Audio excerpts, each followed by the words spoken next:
नियत अच्छी है, नीति अच्छी है, नजर अच्छी है, तो किसी की हिम्मत नहीं है कि आपका कुछ बिगाड़े। किसी की सामर्थ्यता नहीं है कि आपका कुछ बिगाड़े। आप अपनी नियत को अच्छा रखिए, अपनी नीति को अच्छा रखिए और अपनी नजर को अच्छा रखिए। किसकी सामर्थ्यता हो? आप सही नियत से अगर कोई काम कर रहे हो, आप सही नियत से अगर कोई कार्य में लगे हो, तो आपकी वो मेहनत रंग लाएगी। आप सही नीति से काम करोगे तो आपकी मेहनत रंग लाएगी। आप सही नजर से काम करोगे तो आपकी मेहनत रंग लाएगी। नीति, नियत और नजर, ये तीन अगर अच्छी है तो दुनिया का कोई व्यक्ति आपका बाल बांका नहीं कर सकता। आप उन्नति की सीढ़ी पर चढ़ते चले जाए।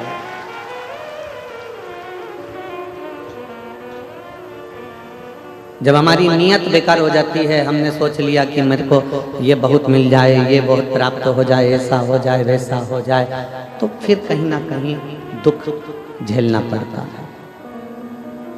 हमारी नीति गड़बड़ हो जाए, हमने विचार करा था कि मैं ऐसा करूंगा, मैं वैसा करूंगा, और तुम्हारी नीति सही नहीं बन पाई और उसमें तुम्हें कष्ट भोगना पड़ा, तो फिर तकलीफ है। नियत, नीति और नजर, ये नियत, नीति और नजर, ये तीनों, अगर आपकी नजर ठीक है, आप सही दृष्टि रखते हो, किसी को गलत दृष्टि से नहीं देखते, तो फिर जीवन सार्थक है। रामायण कैसे हुई? महाभारत कैसे हुई? रामायण होने का कारण क्या था? स्त्री का सम्मान नहीं हो पाया, इसलिए रामायण हो गई। स्त्री का सम्मान नहीं हो पाया तो महाभारत हो गई। और आज भी इस कलिकाल में अगर नारी को सही सम्मान न मिल पाए, नारी को सही स्थान न मिल पाए, नारी को सही इज्जत न मिल पाए, नारी का अगर सही आदर न हो पाए, तो ऐसा लगता है कि आने वाला समय भी महाभारत और रामायण का रहेगा।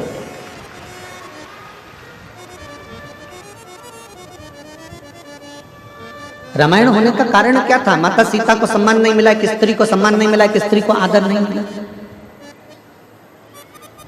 महाभारत होने का कारण क्या था? द्रौपदी को सम्मान नहीं मिल पाया, एक स्त्री का आदर नहीं हो पाया, एक स्त्री का सम्मान नहीं हो पाया,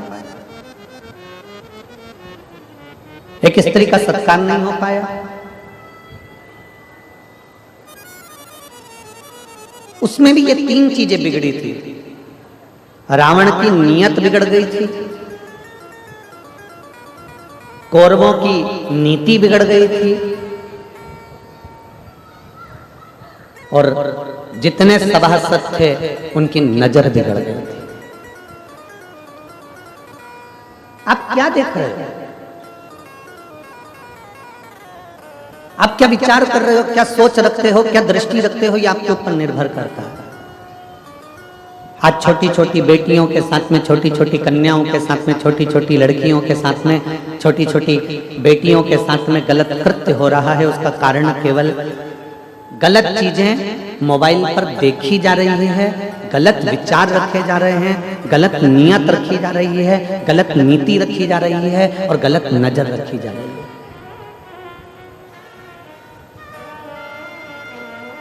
गलत नीति से, गलत नियत से, गलत नजर से ये बेटियों के साथ में हुआ।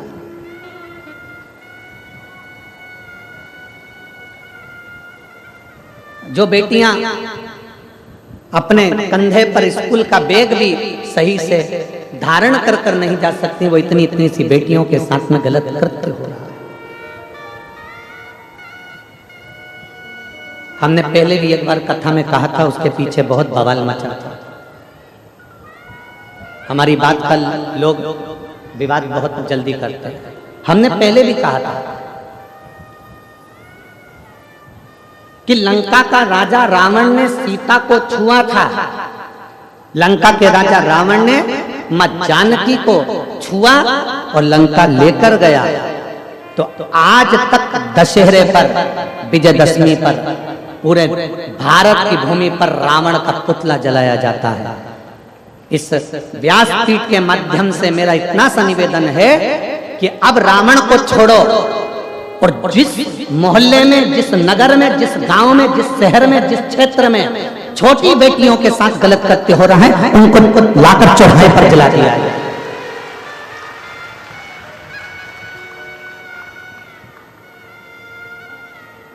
उनको ले जाकर उनके पुतले को नहीं, जो छोटी बेटियों की इज्जत करना भूल गए, जो नारी का सम्मान करना भूल गए, जो स्त्री का आदर करना भूल गए, केवल एक स्त्री के चक्कर में रामायण हुई, केवल एक स्त्री के चक्कर में महाभारत हुई, और आने वाला समय भी कोई साधारण नहीं है।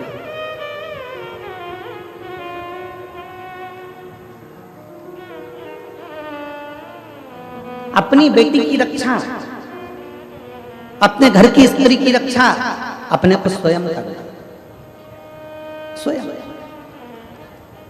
कोई दूसरा नहीं करेगा।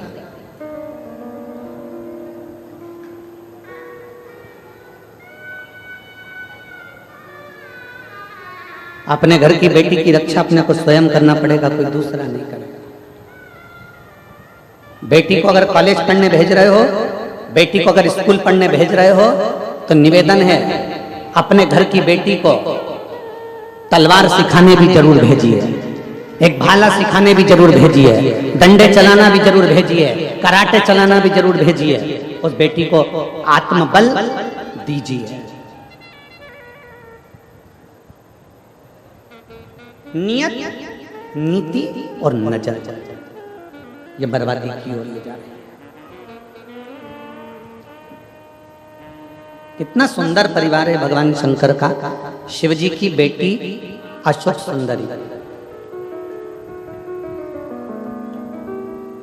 इतनी सुंदर थी अशोक सुंदरी कि उनकी सुंदरता का वर्णन कई शास्त्रों में मिल जाता है। अशोक सुंदरी बहुत सुंदर है, बहुत सुंदर।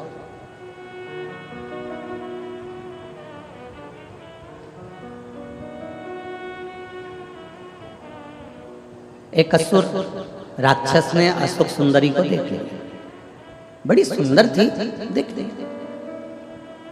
और अशोक सुंदरी से कहा कि मैं तुमसे विवाह करना चाहता हूं।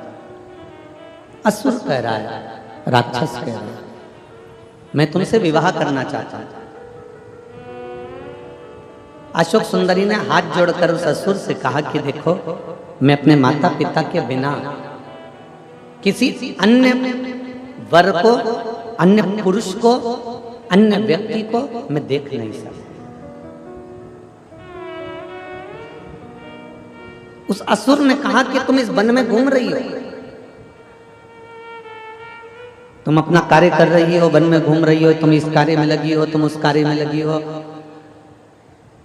अशोक सुंदरी ने जो शब्द कहा, भारत की भूमि की एक एक बेटी से मुझे वो शब्द चाहिए।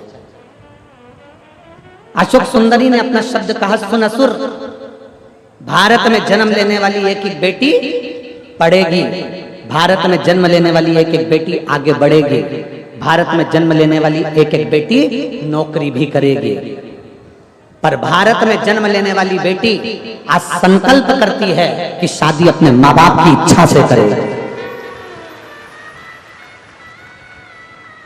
किसी दूसरे धर्म में प्रवेश कर कर या दूसरे धर्म के लोभ में या दूसरे धर्म के दिखावे में मैं नहीं जा सकता।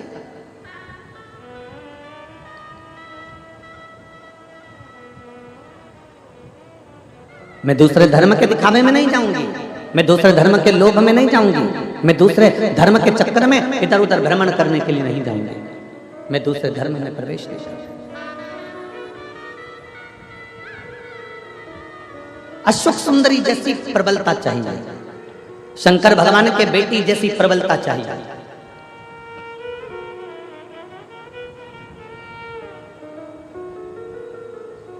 भगवान शिव जैसा बल चाहिए, मां पार्वती जैसा बल चाहिए। और जब बल अपने भीतर बढ़ता है ना, तो दुनिया के लोग कांपते हैं।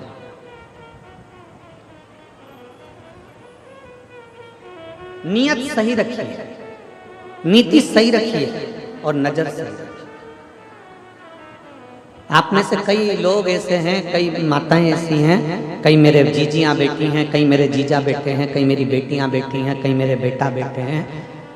मैं अपनी बेटियों को, अपने बेटाओं को, मेरी जीजियों को, मेरे जीजाओं को, मेरी माताओं को धन्यवाद देता हूं कि आप लाखों की संख्या में आए हो। पंडालों में जगह नहीं है, धूप में बैठे हुए हो, छाता लगा लगा कर बैठे हो, पेड़ के नीचे बैठे हो, जहां तुमको जगह मिल जाए तुम वहां बैठे हो। आपसे केवल इतना सा निवेदन है कि यहाँ जितनी मेरी जीजियां बैठी हैं, जितने मेरे जीजा बैठे हैं, जितनी मेरी बेटियां बैठी हैं, जितने मेरे बेटा बैठे हैं, जैसे तुमने आज तक अपना नियम, अपनी नियत, अपनी नीति और अपनी नजर जैसे आज तक रखी है, शंकर के प्रति शिवालय में जाना, शंकर को जल चढ़ाना, बाकी के कोई फालतू प्रपंच में नहीं पड़ना। शिव जी के मंदिर जाना, झाड़ू लगाना, कोई फालतू प्रपंच में नहीं पड़ना।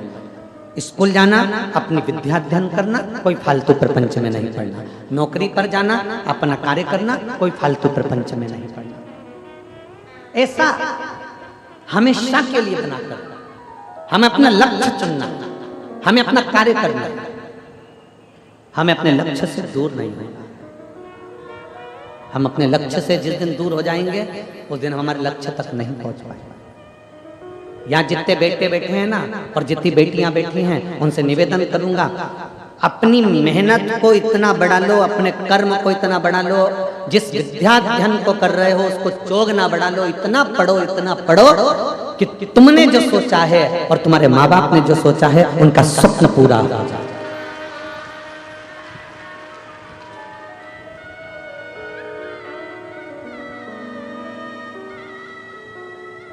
कैसे होगा? 3 चीजें यहां कथा में चल रही है। एक, अपना नियत पक्की रखना। वो कहते हैं ना 3 चीजें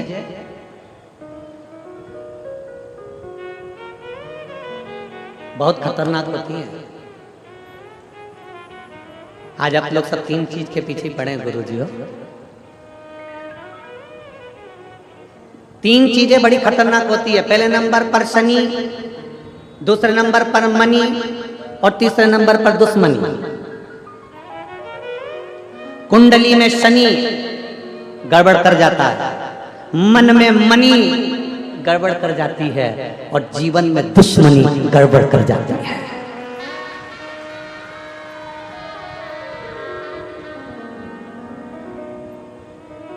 शनि कुंडली में अगर आकर बैठ गया तो वो गड़बड़ करेगा ही। शनि कुंडली में आकर बैठ गया तो वो तकलीफ देगा ही। मनी बाहर रहे, मन में नहीं। मनी पैसा जिस दिन मन में आकर बैठ गया ना, मनी जिस दिन तुम्हारे दिल में आकर बैठ गई, मनी जिस दिन तुम्हारे हृदय में आकर बैठ गई तो तुम्हें बर्बाद कर कर ही छोड़े, बर्बाद कर कर ही छोड़े। और तीसरे नंबर पर है दुश्मनी। दुश्मनी बाहर रखो, थोड़ी प्रेम के वश रखो, समाप्त करो। शनि, मनी और जम के बोलो जरा, थोड़ा सा। शनि कुंडली में आएगा तो तकलीफ देगा। मनी अगर मन में आकर बैठ गई, लक्ष्मी तुम्हारे मन में आकर बैठ गई, इसलिए कहते हैं लक्ष्मी को, धन को तिजोरी में रखो, लक्ष्मी को धन को लाकर में रखो, लक्ष्मी को धन को आपके घर की अलमारी में रखो, लक्ष्मी और धन को, मनी को दिल में मत आने दो। पैसा जिस दिन तुम्हारे मन में आकर बैठ जाता है उस दिन व्यक्ति को पागल कर देता है। पैसा जिस दिन तुम्हारे मन में आकर बैठ जाता है उस दिन से तुम्हें नींद आना बंद हो जाती है। पैसा जिस दिन तुम्हारे मन में आकर बैठ जाता है उस दिन से तुम्हारी जिंदगी नरक सी हो जाती है, क्योंकि तुमको सोच ही नहीं पाते, केवल लक्ष्मी, मनी मनी मनी, धन धन धन को सोच रहा। शनि, मनी और जम के बोलो जरा, दुश्मनी। बचने का प्रयास करिएगा। दुश्मनी जीवन में ना हो, सम्मुखता में ना हो। तुम्हारी देवरानी से, तुम्हारी जेठानी से, तुम्हारे रिश्तेदार से, तुम्हारे नातेदार से, तुम्हारे कुटुंबियों से, तुम्हारे परिवार से, तुम्हारे नगर में, तुम्हारे क्षेत्र में, सब जगह पर तुम्हारा प्रेम जागृत होना चाहिए। प्रेम जागृत होना चाहिए। जब हम इस गांव में कथा करने के लिए आ रहे थे तो आते आते हमको वहाँ सीहोर में सूचना मिली कि कथा जो लिए हैं तो कहा कि गांव के लोग, नगर के लोग सहयोग नहीं करें। तो हमने समीर जी से कहा कि दुनिया में ऐसा कोई गांव नहीं और दुनिया में ऐसा कोई नगर नहीं कि वो धर्म के कार्य में कभी सहयोग ना करता। धर्म के कार्य में सहयोग ना करता हो, दुनिया में ऐसा कोई गांव नहीं है और ऐसा कोई नगर नहीं है। बस हमारा इतना सा कहना है कि उस व्यक्ति से कहो कि अपने दिल में मनी को ना घुसे। मनी अगर दिल में है तो तेरी जिंदगी बर्बाद कर देगी। अगर मनी तुझे भगवान ने दी है तो उसको सत्कर्म में, सत्कर्म की पूंजी को लगाने का प्रयास करे तो जिंदगी को आनंदमय कर दे। और आज हो क्या रहा है? कांटा कुडीही का, धमतरी जिले का एक एक बच्चा, एक एक व्यक्ति इस छोटे से गांव की कथा को सफल बनाने का अथक प्रयास कर रहा है, अथक प्रयास कर रहा है। एक एक बच्चा लगा है, गांव का एक एक छोटे से छोटा बच्चा, एक एक बहन, एक एक जीजी इस कथा को सफल बनाने का प्रयास कर रही है कि हमारे गांव की कथा है, हमारे नगर की कथा है। एक एक क्षेत्र का व्यक्ति, पूरी धमतरी जिले का व्यक्ति इस कथा को सफल बनाने में लगा हुआ। जो इस कथा से नहीं भी जुड़े थे वो भी अब खड़े होकर इस कथा को सफल बनाने का प्रयास कर रहे हैं कि कैसे भी यह कथा किसी भी रूप में सफल हो जाए। सफल मनी, पैसा मन में मत आने दो। अगर ये मनी, ये पैसा तुम्हारे मन में आ गया तो ये तुम्हारी जिंदगी को बर्बाद कर देगा। बर्बाद।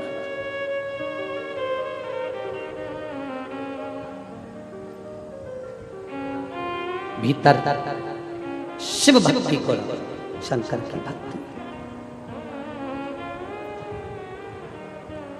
और जिसके हृदय में,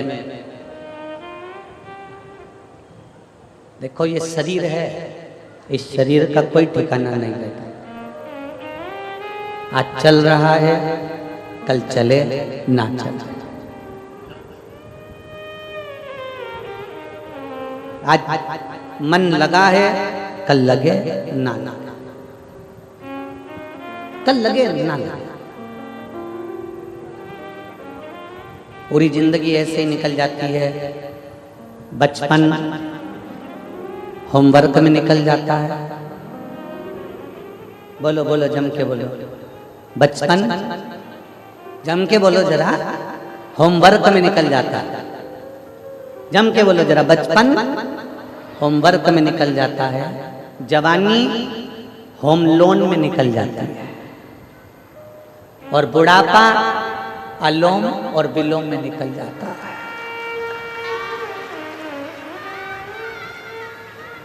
हो गया जिंदगी पूरी समाप्त, हो गई जिंदगी,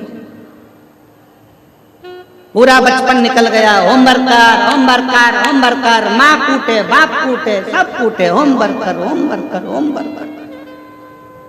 बचपन निकल गया, जवानी आ गई, मकान बनाना है, क्या करना है, होम लोन ले लो। होम लोन ले लिया, कर्जा चुका, कर्जा चुका, कर्जा कर्जा कर्जा, आखिरी में मर जा,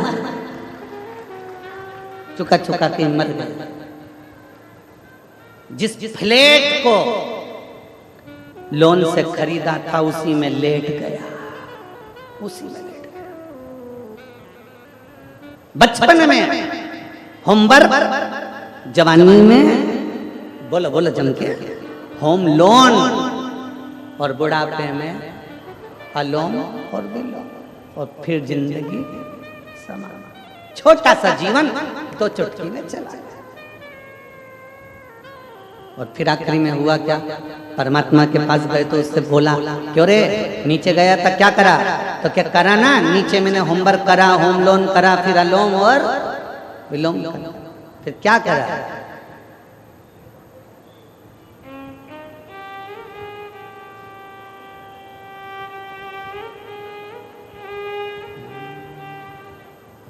हम तेरी दुनिया में आके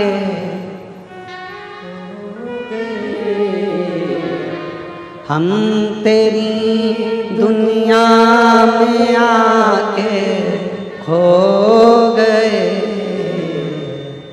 कर ना पाए शिव भजन और सो गए, कर ना पाए शिव भजन और सो गए।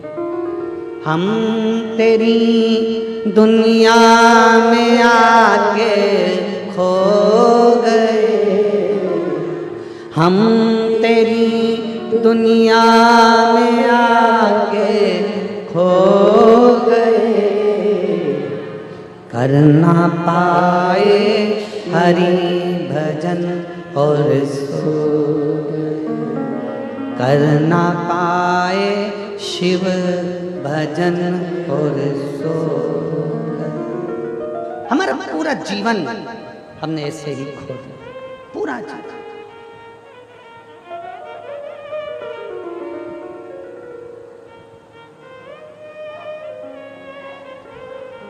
पर शिव कथा कह रही है भगवान शंकर का चरित्र का, इस शरीर को, इस मन को, इस चित्त को व्यर्थ मत जाना। जो आज मिला समय वो वापस नहीं मिलना। हीरे का हार डबल से खरीद सकते हो, सोने का हार डबल से खरीद सकते हो, गाड़ी बार बार खरीद सकते हो, मकान बार बार बना सकते हो, जमीन दोबारा मंगा सकते हो, कपड़े दोबारा मिल सकते हैं, शरीर मिल सकता है दोबारा, पर जो समय तुम्हारा चले गया वो समय दोबारा नहीं मिल पाएगा। उस समय को साधने का प्रयास कर, वो समय नहीं मिलेगा। उस समय की पूंजी को पहचान, उस समय को जानने का प्रयास करो। शंकर भगवान करते क्या? शंकर का नाम क्या है? उसको क्या कहते हैं? उज्जैन में, अवंतिका में क्या कहते हैं उसको? जम के बोलो जरा, महाकाल। जो भूत भविष्य और वर्तमान तीनों को देख रहा, तीन काल उसके अधीन है, वो काल अधिपति महाकाल। भूत भी देखे, भविष्य भी देखे और वर्तमान भी देखे।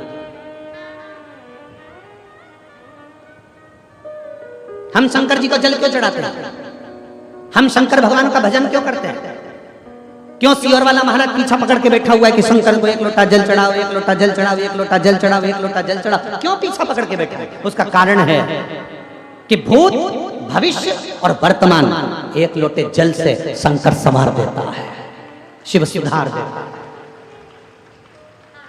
केवल 1 लोटा जल सारी समस्या का हल। भूत भविष्य और वर्तमान मेरे शंकर त्रिकालदर्शी। त्रिकालदर्शी का मतलब होता है 3 काल के देखने वाले हैं मेरे शिव। त्रिकालदर्शी मतलब मेरे महाकाल राजा, मेरे शंभो, मेरे शंकर 3 काल देख लेते हैं।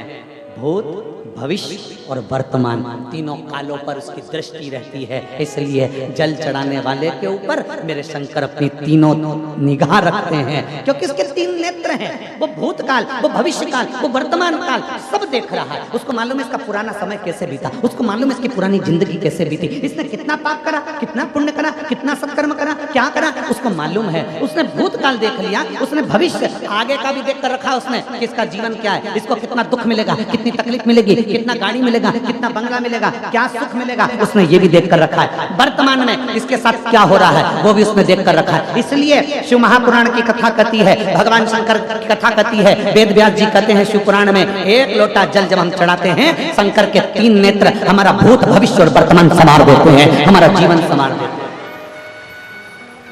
उसको काल अधिपति महाकाल कहते हैं, जो कालों को भी साध कर चलता है। उसको काल अधिपति महाकाल कहते हैं। वो अवंतिका नरेश है, वो उज्जैन का नरेश है, वो उज्जैन का राजा है, वो अवंतिका का राजा है। उसको 3 काल का अधिपति महाकाल कहते हैं, क्योंकि भूत भविष्य और वर्तमान मेरे काल अधिपति महाकाल के हाथ में है। जो जान गया काल अधिपति को, वो जान गया।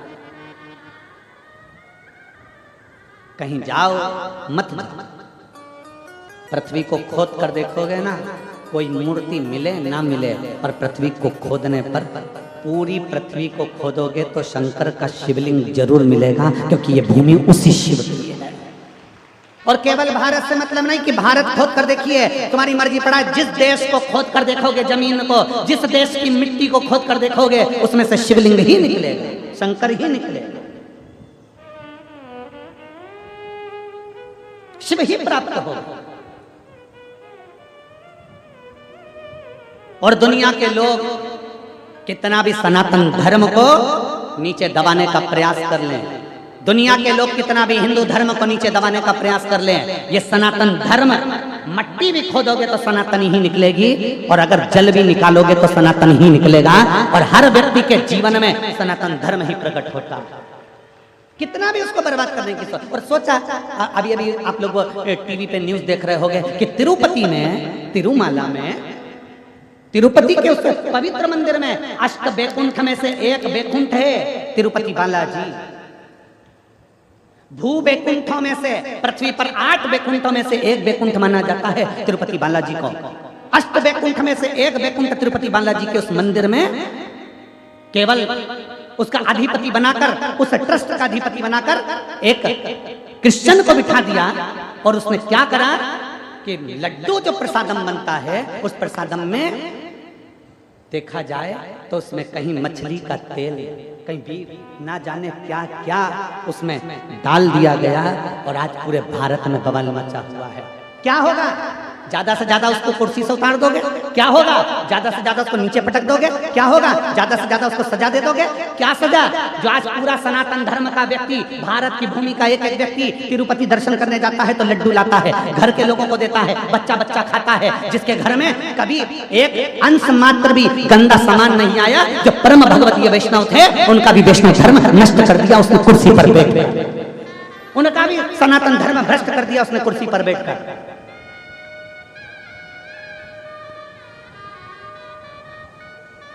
इसीलिए सनातन धर्म बार बार कहता है कि मंदिर बड़े बनाना तो उसके साथ में गौशाला 4 चौगनी बड़ी बनाना। क्यों? क्योंकि अगर मंदिर की गौशाला होती, मंदिर की गौशालाएं होंगी, बड़ी बड़ी गौशालाएं होंगी, तो मंदिर में जो गाय माता का दूध आएगा, उस गाय के दूध से घी बनेगा, घी बनेगा तो कितना भी लड्डू बना लो, उसमें गाय का घी डलता रहेगा। आपसे भी निवेदन है, अपने मोहल्ले में, अपने नगर में बड़ी बड़ी गौशाला बनाने से अच्छा है तुम्हारी जो सोसाइटी है, तुम्हारी जो कॉलोनी है, उस कॉलोनी में कितने लोग रहते हैं? तुम्हारी कॉलोनी में 25 लोग रहते हैं। तुम्हारे घर में जगह नहीं है गाय रखने की, तुम्हारे घर में जगह नहीं है गौ माता रखने की, तुम्हारी कॉलोनी में 25 लोग रहते हैं, तो एक जगह अलग से प्लाट किराए से लो, उसमें टीन लगाओ और उसमें 25 घर हैं, तो 25 घर की 25 गाय एक छोटी सी कॉलोनी में रखिए, उन 25 गाय का पालन करो, पोषण करो, एक व्यक्ति लगा लो, तनख्वाह दो, सब कुछ करो, और 25 गाय का दूध आए वो 25 घर में जाए, 25 गाय का दूध 25 घर में जाएगा, घी असली मिलेगा तुम्हें, गाय का दूध असली मिलेगा, गाय का गोबर असली मिलेगा, और गौमूत्र असली मिलेगा, और गाय की सेवा असली मिलेगी। तो हमारा भारत भी सबरेगा और हमारा राष्ट्र का उत्थान भी होगा। ये भारत भी सबरेगा और राष्ट्र का उत्थान होगा। गौ माता को तो पीछे हटा दिया, गौ माता को तो दूर कर दिया, क्या होगा? आज तिरुपति में जो लड्डू में मिलाया गया, वैष्णव परिवारों का जो धर्म नष्ट कर दिया गया, क्या होगा? बड़े बड़े मठ मंदिरों से इन अधर्मियों को नीचे उतार दो और किसी सनातन धर्म का विद्वान को पीठ पर बिठाओ, तब राष्ट्र का उत्थान होगा, तब राष्ट्र का उत्थान होगा। क्या देख रहा है? क्या क्या होने वाला है उनका? उतार दोगे कुर्सी से नीचे, पटक दोगे नीचे, सजा भी दे दोगे थोड़ी बहुत, क्या दोगे? क्या सजा दोगे? इतने सारे भारतीयों का दिल दुखाया, उसकी क्या सजा हो सकती है? इतने सारे सनातनियों का दिल दुखाया, उसकी क्या सजा हो सकती है? केवल कुर्सी से उतार दोगे, केवल नीचे उतार दोगे, केवल थोड़ी बहुत सजा दे दोगे, क्या सजा हो सकती है? उसकी केवल एक मूल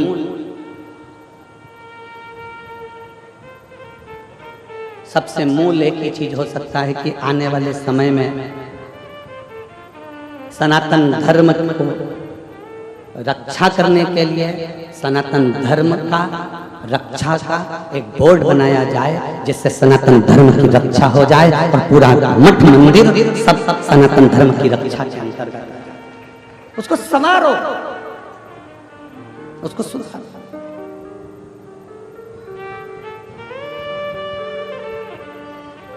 कितना प्रसन्नता का भाव है। आप लोग यहाँ आते हो शिव तत्व को ग्रहण करने के लिए, शंकर की भक्ति को ग्रहण करने के लिए, शिव तत्व अपने भीतर उतारने के लिए, शिव तत्व को अपने भीतर उतारने के लिए। अपनी कुर्सी का सदुपयोग करो, अपने पद का सदुपयोग करो, अपनी वाणी का सदुपयोग करो। इंदौर में परम पूज्य 1008 श्री विष्णु प्रपन्नाचार्य जी महाराज छत्री बाग वाले, उनके द्वारा बुधवार के दिन शाम को 4 बजे शायद इसी तिरुपति मंदिर का जो लड्डू प्रसादम है उसके साथ जो छेड़छाड़ करी गई है, उसके साथ में एक उन्होंने सभा रखी है। मेरा इंदौर वासियों से निवेदन है उनका सहयोग अवश्य। मैं जगत गुरु शंकराचार्य श्री अभिमुक्तेश्वरानंद जी महाराज के चरणों को नमन कर प्रणाम कर कहता हूं कि उन्होंने अपनी वाणी से, जैसे ही उनको सूचना मिली और उन्होंने अपनी वाणी से कह दिया कि एक एक मठ मंदिर के प्रसाद को हम स्वयं चेक करवाएंगे और एक एक मठ और मंदिर को सनातन धर्म के अनुकूल बनाने का प्रयास करते हैं। मैं परम पूज्य जगत गुरु शंकराचार्य अभिमुक्तेश्वरानंद जी के पवित्र चरणों को नमन करता हूं, जिन्होंने अपनी वाणी से इसके शब्द को कहा।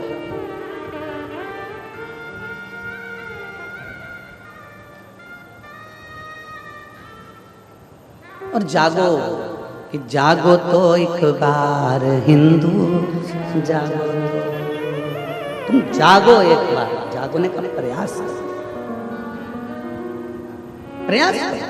जाओ शंकर के मंदिर, जाओ शिवालय के मंदिर, जाओ शंकर के दरवाजे पर। 3 काल भगवान शंकर साधते हैं, भूत भविष्य और वर्तमान। मेरे शिव त्रिकालदर्शी कहलाते हैं, इसलिए उनको त्रिकालदर्शी देवाधिदेव महादेव, त्रिलोकी का नाथ, त्रिपुंडधारी, त्रिनेत्रधारी, त्रिशूलधारी, इसलिए उसको कहते हैं कि वो 3 कालों को साध लेता है। वो 3 कालों को साधता है।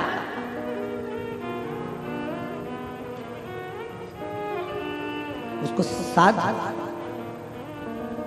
जाओ, रोज प्रतिदिन शंकर के मंदिर में जाइए, शिवालय में जाइए, एक लोटा जल चढ़ाइए। और मैंने तेरे ही भरोसे बाबा, तेरे ही भरोसे हवा बिच उड़ती जावांगी बाबा, डोर हथ तो छड़ी ना मैं कटी जावांगी। भोले मैं तेरी पतंग, शंभो मैं तेरी पतंग, हवा बिच उड़ती जावांगी बाबा, डोर हथ तो छड़ी ना मैं कटी जावांगी। एक विश्वास अपने भीतर प्रकट कर। शंकर के मंदिर रोज जाओ, शिव की निंदा कभी मत सुनो, शिव भक्त की निंदा कभी मत सुनो। शिवालय रोज जाओ, जल चढ़ाओ। लोग हंसे, हंसने दो, अपशब्द कहें, कहने दो। जिस पर दुनिया हंसती है, जिस पर दुनिया ताना कसती है, एक दिन वही भारत की भूमि पर राज कर बताता है। जिस पर दुनिया हंसती है, ताना कसती है, वही संसार में ऊंचा बढ़ता चलेगा, वही आगे बढ़ता है। ताना दे दो, गाली दे दो, अपशब्द कहने दो, अपशब्द बोल। उस बेटी ने क्या लिखा कि संगीता नागेश ने लिखा है, पति लोकेश नागेश ने, कि लोग हंसते थे। हमारी समाज में आज तक किसी ने, किसी बेटी ने और किसी बहू ने कोई कंपटीशन एग्जाम तक नहीं दिया। पर मेरा बेटी संगीता नागेश, पति श्री लोकेश जी नागेश, आपको बहुत बहुत बधाई है। आपने वो कर दिखाया जो आने वाली बेटियों के लिए प्रेरणा है। आने वाली बेटियों के लिए प्रेरणा है, तुमने वो कर दिखाया, उसकी बधाई है। और अच्छा करो। अगर भगवान तुमको नौकरी देना, सबको सब अच्छे अच्छे ऊंचे ऊंचे पद पर अगर बैठ जाओ ना, सब अगर अच्छे पदों पर विराजमान हो जाओ, तो निवेदन है कि कुछ अच्छा करने का प्रयास करना। अच्छा, और मत बुरे कर्म कर बंदे, वरना पछताएगा। भगवान की आंखों से तू बच नहीं पाएगा, तो बच नहीं पाएगा। अरे ओ अज्ञानी, मत करना नाली। अरे ओ अज्ञानी, मत करना नाली। तेरे कर्म का फल भी तू ही पाएगा, जैसा किया तूने तेरे आगे आएगा। मत बुरे कर्म कर बंदे, वरना पछताएगा।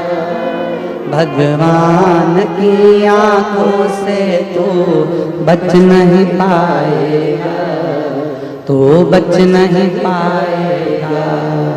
अरे ओ अज्ञानी, मत करना दानी। अरे ओ अज्ञानी, मत करना दानी। तेरा कर्म तुझे भोगना पड़ेगा, तेरा कर्म तुझे भोगना है। पहले भी कथा में कहा, आज फिर कहते हैं, प्रॉपर्टी के हिस्सेदार बहुत सारे होंगे। जमीन के हिस्सेदार बहुत सारे होंगे।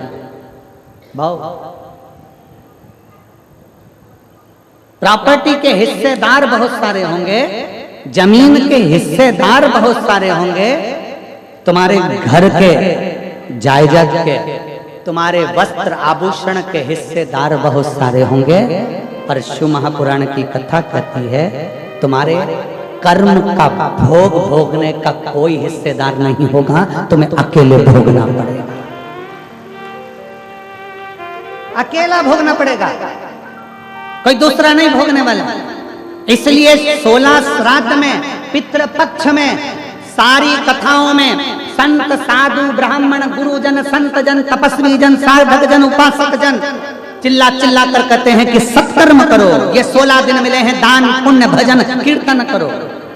खुश हो कि तुम्हारे हाथ का 1 रुपया अगर कहीं सही जगह लग रहा है तो इतने लोग भोजन ग्रहण कर रहे हैं। सत्कर्म में अग्रणी रहो। आ जाओ।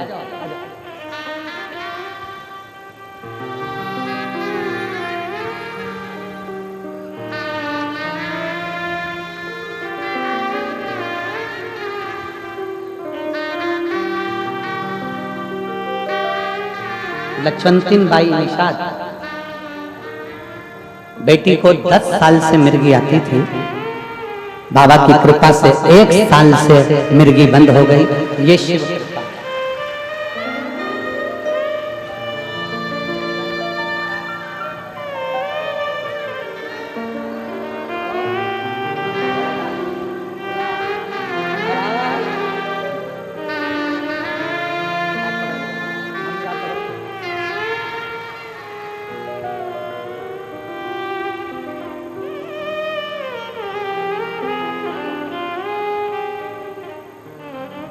शिव तत्व की प्राप्ति, शंकर की प्राप्ति। अगर भगवान पद दे, प्रतिष्ठा दे, तुम्हारे को कुर्सी दे, सम्मान दे, तो प्रयास करना कि शरीर से किसी का बुरा ना, बुरा ना, अच्छा करो, खूब अच्छा करो, श्रेष्ठ करो, बहुत श्रेष्ठ। कल बिटले सेवा समिति का जो अन्न क्षेत्र चल रहा है, उसके पास में ही थोड़ा सा नजदीक में खड़े होकर कोई पूड़ी सब्जी और कोई दूसरी भी सामग्री, मीठा वगैरह कोई बंटवा रहा था। समिति के लोगों ने आकर लिखकर सूचना दी कि गुरुदेव, वहाँ जहाँ अपना बिटले सेवा समिति का भोजन 16 श्राद्ध का चल रहा है, उसी के पास में और भी लोग, कोई पूड़ी सब्जी बांट रहा है, कोई कुछ बांट रहा है। हमने समिति के लोगों से कहा कि उसको धन्यवाद हमारी तरफ से देना कि कम से कम उन्होंने अपने धन का सदुपयोग किया।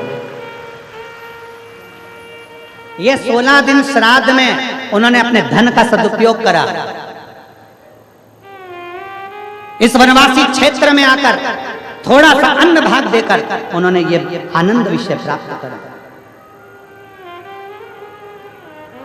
जो पानी के पाउच बांट रहे हैं उनको धन्यवाद देना, जो पानी की बोतल बांट रहे हैं उनको धन्यवाद देना, जो बिस्कुट कुरकुरा बांट रहा है उसको धन्यवाद देना, जो एक अंश मात्र टॉफी भी बांटे तो उसको धन्यवाद देना कि उसने अपनी पूंजी का सदुपयोग करा,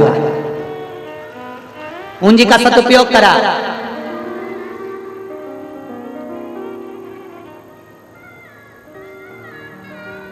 और जितने आस्था चैनल पर कथा सुन रहे हैं, जितने फेसबुक यूट्यूब पर कथा सुन रहे हैं, आपको भी धन्यवाद है कि आपका 1 रुपया अंश मात्र भी इस कथा में जो आ रहा है उसके लिए धन्यवाद है।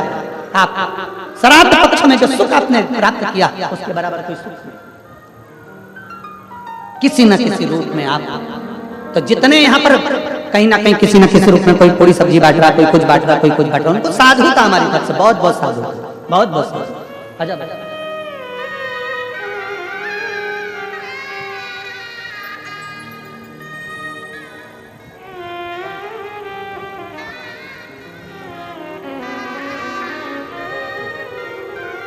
ये संगीता नागेश, पति लोकेश नागेश, खुड़ियाडीही, तहसील छुरा, जिला गरियाबाद, जिसकी समाज में पहली बेटी है जो कि कंपटीशन एग्जाम में बैठी और सरकारी नौकरी है।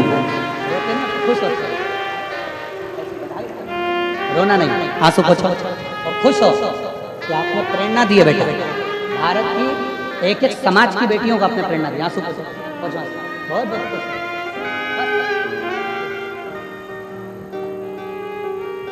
एक बार बेटी के लिए जोरदार ताली बजाओ। प्रेरणा है ये हमारे भारत की भूमि की कि हिम्मत मत हारना।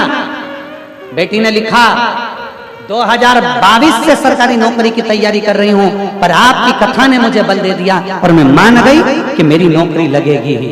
ये विश्वास आपके भीतर चाहिए। बोल बम का नारा है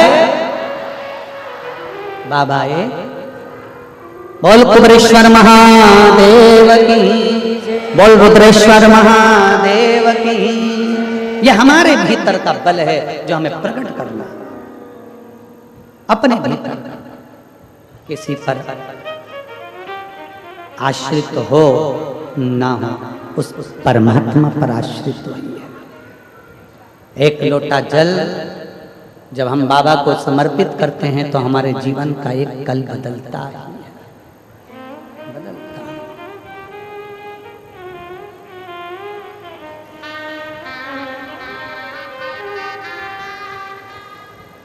बस उससे दिल से करी गई प्रार्थना कभी खाली नहीं जाती, कभी।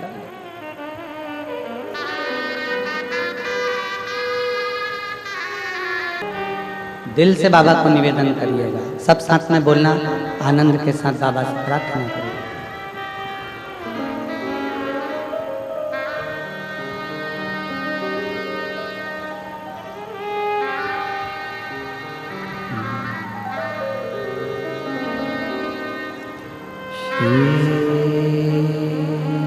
शिवाय नमस्तुभ्यं,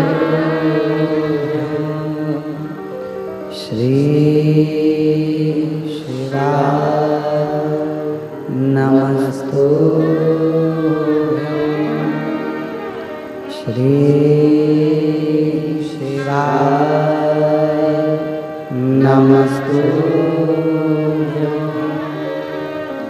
श्री शिवाय नमस्तुभ्यं। श्री शिवाय नमस्तुभ्यं। भोला सब दुख काटो हमारा, ओ भोला सब दुख काटो हमारा। शिव शंकर जपूं तेरी माला, भोले बाबा जपूं तेरी माला। भोला सब दुख काटो हमारा, ओ भोला सब दुख काटो हमारा। वेश मंगलकारी, वेश मंगलकारी। शमशान वासी हमारा, शमशान वासी हमारा। ओ भोला सब दुख काटो हमारा, ओ भोला सब दुख काटो हमारा। भगवान देवाधिदेव महादेव का पवित्र चरित्र करा, भगवान शंकर की पावन कथा कर रही है। ब्रह्मा जी जिस शिवलिंग को प्रकट किए हैं, शिवलिंग की वाणी से ब्रह्मा जी का सिर कट जाता है। स्वयं काल भैरव प्रकट होकर नख को तोड़कर ब्रह्मा जी के सिर को काट दिया और सृष्टि का क्रम प्रारंभ होता है। सती मैया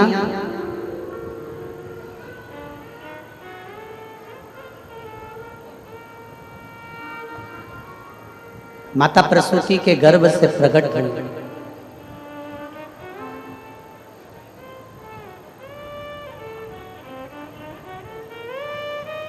बाबा देवाधिदेव महादेव के साथ में उनका मंगल विवाह हुआ।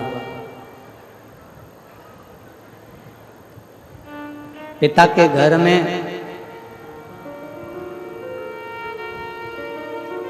भगवान देवाधिदेव महादेव के रोकने पर भी ना रुकी और चली गई। अपमान माना।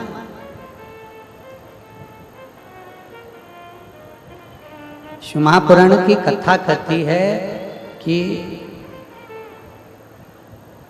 ऊंचा महल, बड़ा मंदिर, ऊंचा महल देखा, बड़ा घर देखा, बहुत बड़ा बंगला देखकर किसी की हिम्मत।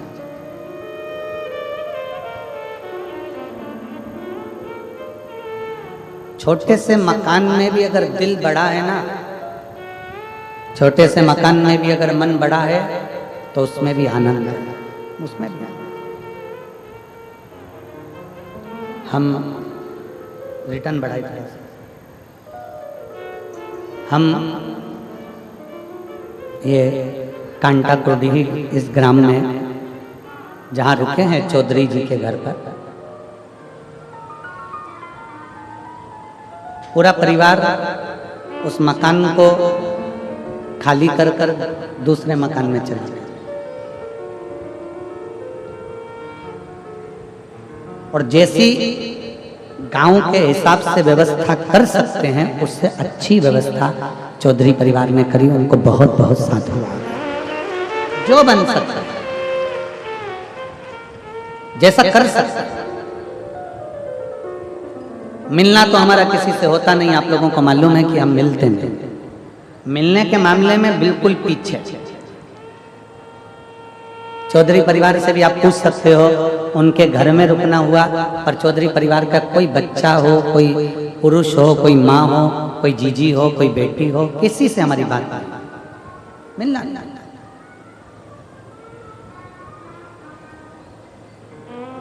और तो और जो जजमान लोग कथा करा रहे हैं उसमें चाहे वो जो 5 जजमान हैं, इन लोगों को तो हम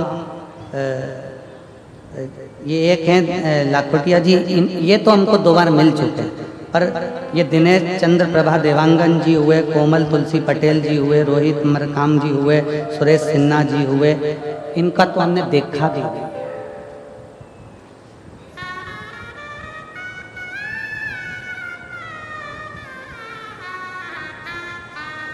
कहाँ हैं, कौन है, क्या है पता नहीं। हम तो बाबा के चलते रहे, हम तो बाबा के भरोसे चलते रहे, उसके आश्रित हो।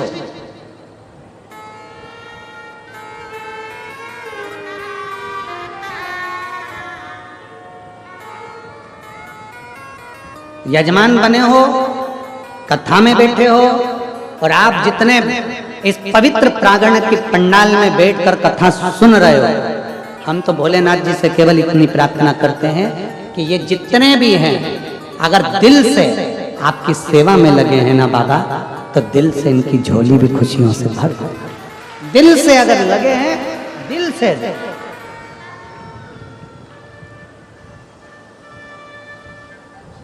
हृदय से, भाव से,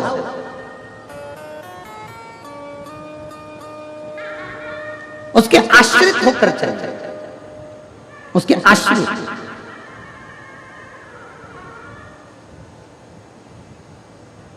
सती मैया को समझाया था भगवान शंकर ने, मत जा, सती नाम, सती मानी नहीं।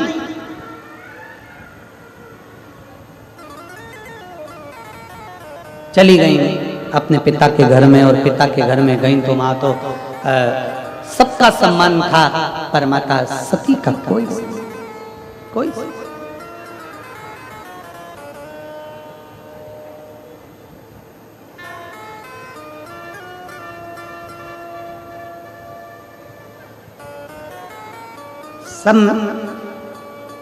बहन भी आई, पर बहन सती माता से नहीं मिली, भाई भी सती माता से नहीं मिले, परिवार का कोई सदस्य सती माता से नहीं, कोई सदस्य, केवल एक मां प्रसूति अपनी बेटी सती से, केवल एक, पिता भी अच्छे से नहीं। मेरी जीजियों, मेरी बेटियों, मेरी माताओं, मेरे भाई, मेरे बंधु, मेरी शिखा,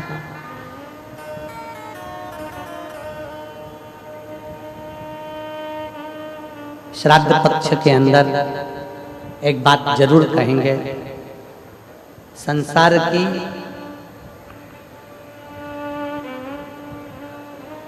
प्रत्येक माँ भगवान से प्रार्थना करती है कि मेरी गोद में मेरा बच्चा खेले।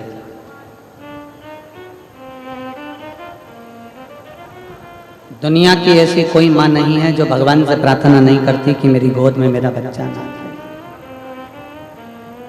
संसार की प्रत्येक माँ भगवान से प्रार्थना करती है कि मेरी गोद में मेरा बच्चा खेले। पितृपक्ष में, श्राद्ध में जितने बेटे हैं जिनको माँ ने अपनी गोद में खिलाया है, वो बेटे भगवान से प्रार्थना करना कि जब माँ बूढ़ी हो तो हमारे घर में रह ले। आज सबसे बड़ी विडंबना, सबसे बड़ी अगर विडंबना है तो इस बात की विडंबना है कि जैसे जैसे वृद्ध अवस्था आती चली जाती है, घर के लोग बुजुर्गों को वृद्धाश्रम में छोड़ा। वृद्धाश्रम,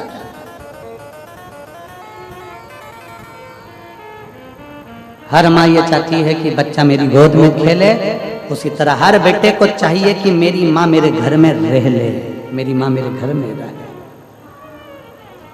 अवस्था हो, बचपन निकल गया तुम्हारा, जवानी आ गई, विवाह हो गया, शादी हो गई, घर में धर्मपत्नी आ गई, कुटुंब बढ़ गया, कबीला बढ़ गया, पर प्रयास ये हो कि हमारे घर में हमारे माता पिता रहें, हमारे घर में हमारे बुजुर्ग रहें। और जिस घर में माँ बाप की इज्जत नहीं होती,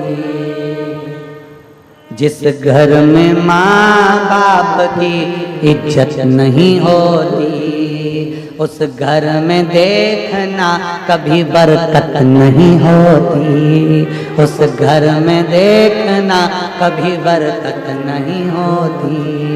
जिस घर में माँ बाप की इज्जत नहीं होती, जिस घर में माँ बाप की इज्जत नहीं होती, उस घर में देखना कभी बरकत नहीं होती, उस घर में देखना कभी बरकत नहीं होती। जहाँ माता पिता का आदर हो, माता पिता का सम्मान हो, माता पिता का सत्कार हो, वहाँ बरकत है। जहाँ माता पिता का आदर है वहाँ बरकत है, जहाँ माता पिता का आदर नहीं वहाँ बरकत का, वहाँ लक्ष्मी सत्कार कर। बेटी माता सती आई, माँ अकेली मिली है, अकेली माता अकेली, पिता भी नहीं मिले। बड़ा दुख था बेटी के मन में, बड़ा भाव प्रकट हो रहा, अंदर से दुखी थी माता सती, बहुत दुखी। जब माता सती बहुत दुखी थी,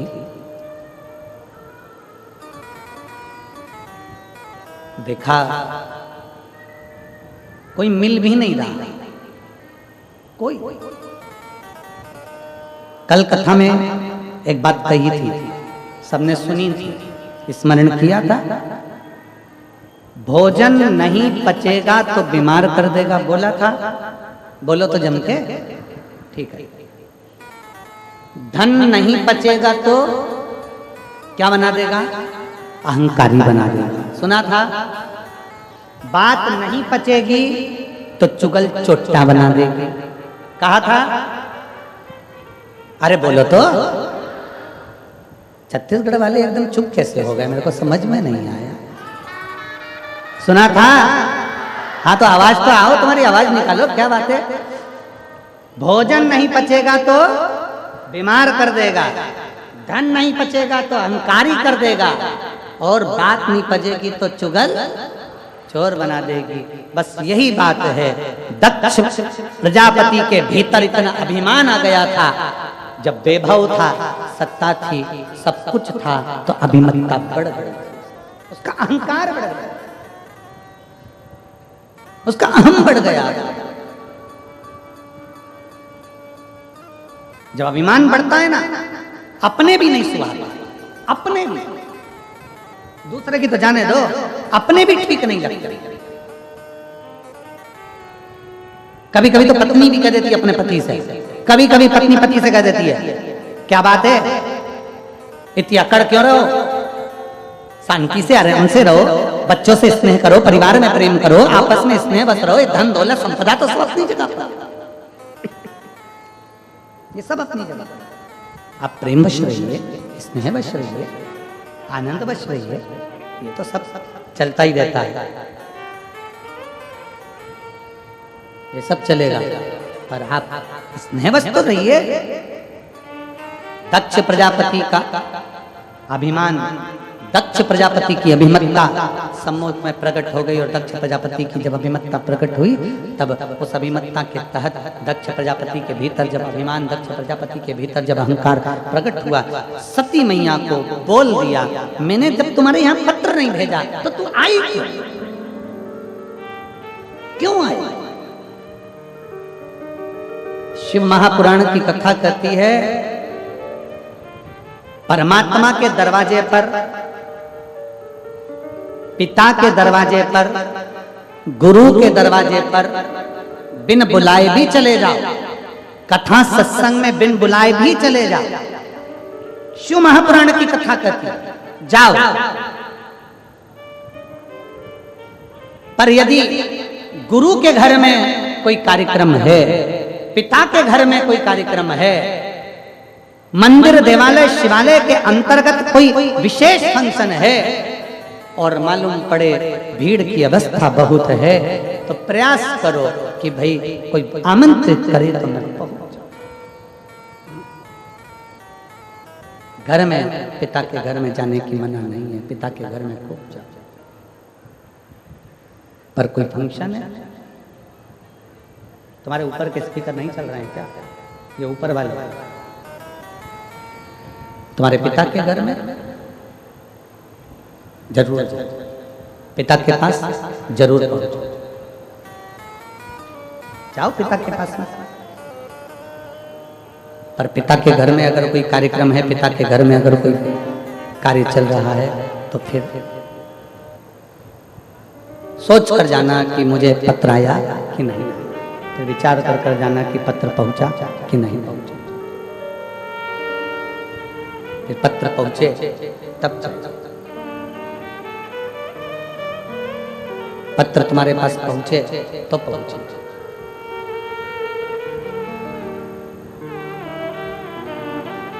गुरु घर में कार्यक्रम है तुम्हारे पास में, जब कोई कार्यक्रम ना रहे तब जरूर जाओ। पर गुरु के घर में अगर कोई फंक्शन है, कोई कार्यक्रम है, तो बिना पत्र के फिर ना जाओ, फिर ना जाओ। सती मैया पहुंची यज्ञ की अग्नि में, सती माता जलकर भस्म यज्ञ किया। क्रोध आया भगवान शंकर को, और इतना क्रोध भगवान शिव जी को आया। भगवान शंकर को इतना क्रोध भगवान शिव को आया कि शंकर भगवान क्रोध में आकर उपद्रव कर दिया। केश थोड़ा, वीरभद्र को भेज दिया, जाकर पूरी यज्ञशाला को विध्वंस कर,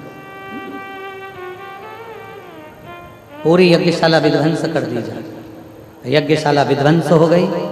दक्ष प्रजापति का सिर कटा, अग्नि में जाकर गिर गया, अग्नि में गिरा। हाहाकार मच गया, यजमान का सिर कट गया, यजमान का सिर कट गया। यज्ञ कौन कराए?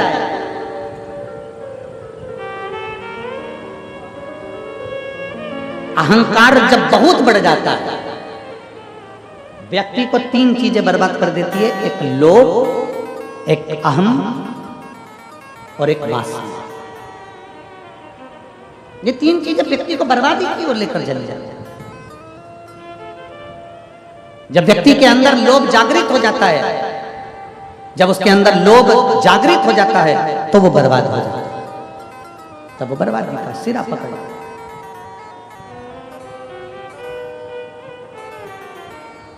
थोड़ा दूर रहिए,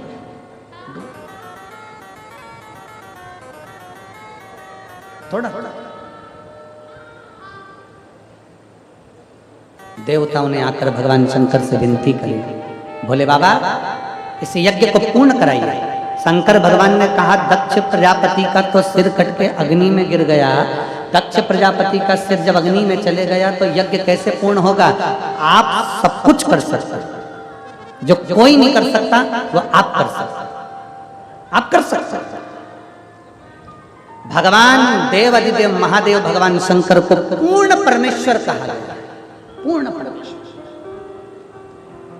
पूर्ण परमेश्वर का मतलब है जो दुनिया में कोई ना कर पाए, जो दुनिया में कोई ना कर सके, वो मेरा देव अधिदेव महादेव कर सकता है, जो कोई ना कर पाए। भोले मेरे शंभो में। सती मैया जलकर भस्म हो गई। भोलेनाथ जी ने यज्ञ पूर्ण करवाया। दक्ष प्रजापति का जो सिर कटा था उस पे बकरे का सिर जोड़ दिया, बकरे का सिर लगाया, दक्ष प्रजापति यज्ञ प्रारंभ किए। अब जैसे ही बकरे का सिर लगा, बाबा भोलेनाथ जी की स्तुति दक्ष प्रजापति करने लगे। अब बकरा अंग्रेजी बोलता है क्या? बोलो तो जमते नहीं। हिंदी छत्तीसगढ़िया बकरा ना हिंदी बोलेगा, ना अंग्रेजी बोलेगा, ना संस्कृत बोलेगा, ना फारसी बोलेगा, ना कोई भाषा बोलेगा। बकरा बकरी की अपनी भाषा है। अब दक्ष प्रजापति को जो बकरे का मुख लगा, वो भगवान शंकर की स्तुति कैसे करें? तो बकरा जो बोला, शंकर भगवान समझ गए कि मेरे भगवान, मेरे ससुर ने मेरी स्तुति कर ली, ये मेरा ससुर स्तुति कर ली। उस दिन से नियम बन गया। शंकर भगवान ने कह दिया, दक्ष प्रजापति तुमने बम बम बोलकर मेरी स्तुति करी है, मैं वर देता हूं, जो मेरे मंदिर में आकर बम बम बोलेगा, मैं समझ जाऊंगा कि मेरा ससुर आया है, मैं समझ जाऊंगा। अब एक जगह हम कथा कर रहे थे, उस कथा में हमने कह दिया कि पुरुष अगर जाके बोले कि बम बम, तो भगवान समझे ससुर आया। तो एक माता जी ने कहा अगर स्त्री बम बम बोले तो, हमने कहा सास, उसमें क्या दिक्कत? शिव तो शिव है, ओगड़ी तो ओगड़ी है। चले बाबा भोलेनाथ। सती मैया जलकर भस्म हुई, हिमालय राज के यहाँ गई। हिमालय राज के यहाँ जो सती माता जन्मी, वो पार्वती माता के नाम से विख्यात हुई। बोल पार्वती माता की, माँ पार्वती के नाम से विख्यात हो गई। अवस्था देव ऋषि नारद ने कहा, और देव ऋषि नारद के कहने पर धीरे धीरे धीरे धीरे माता पार्वती शंकर भगवान की आराधना में लीन हो गई। समय आया, शंकर भगवान का विवाह माता पार्वती जी के साथ पक्का हो गया। शिव दूल्हा बने, पार्वती बोलो बोलो जम के दुल्हन।